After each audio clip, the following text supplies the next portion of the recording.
It's early 2020. People are working. For some, it's spring break. For others, that's just around the corner.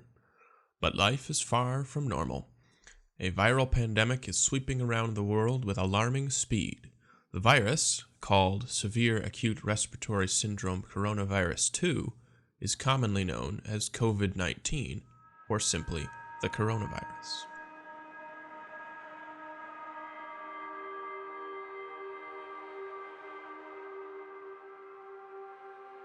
On March 23rd, Governor of Michigan Gretchen Whitmer institutes a stay-at-home order. Today I'm issuing a stay home, stay safe executive order for all Michiganders, and it goes into effect just after midnight tonight for at least the next 3 weeks. Lives are altered immensely at home and at work. Businesses classified as non-essential are shut down, and the essential ones suddenly find themselves overrun.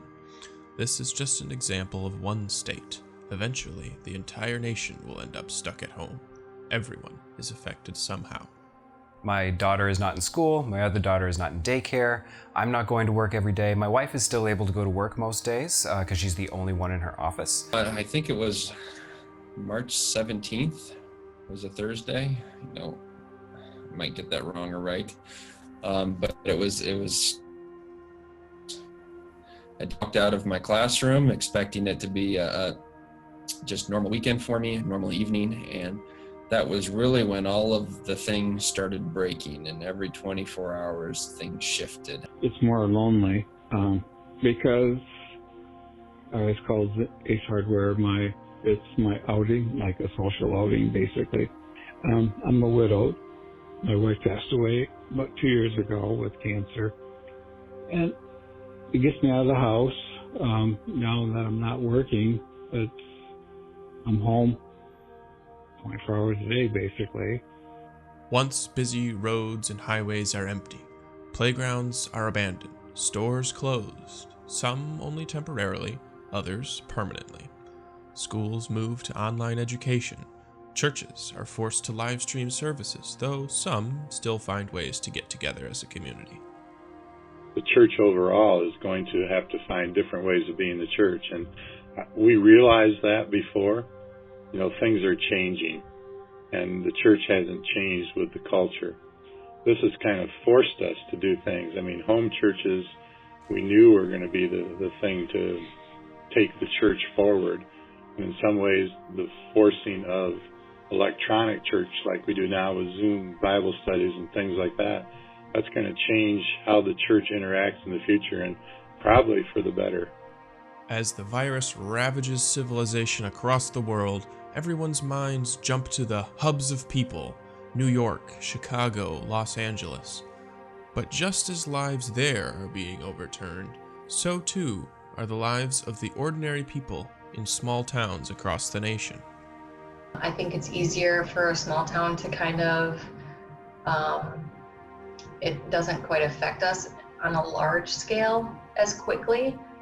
Just because we don't have more contact with people. New York's a big city. I've been there a couple times, and I don't know. I'm sure they've got the same rules that we do now. Stay at home, but there's more people, so there's going to be more people getting it. Because if you really are doing what you're supposed to do, you're not seeing the people you want to see. And it doesn't matter whether you're in a big town or small town. You can't hug your grandchildren. You can't, talk to your friends face to face and have a pizza party. Through all the negativity we see on the news, the resilience of humanity is shining through. With all the changes happening in people's lives, some are discovering new things about themselves, their friends and family, their lives. People are beginning to learn from this. So if COVID-19 has taught me anything, it's taught me that there's a whole lot of meetings that could be emails. We've had more time at home to read scripture every day and to be praying for people. In some ways, it has knitted us more closely to some people because we've been more conscious about reaching out to them and asking how we can pray for them and how their lives are being affected by this pandemic. Well, I think it teaches all of us to have some patience. I always like to have things lined up and done and know where things are going. That's just my personality. And now you have to be able to say, I don't know what we're going to do next, but we're going to try things. At the time I made this, the coronavirus problem has yet to be solved. Restrictions come and go, people panic, then begin to calm down again. We can only hope that, going forward, our lives will return to some form of normalcy.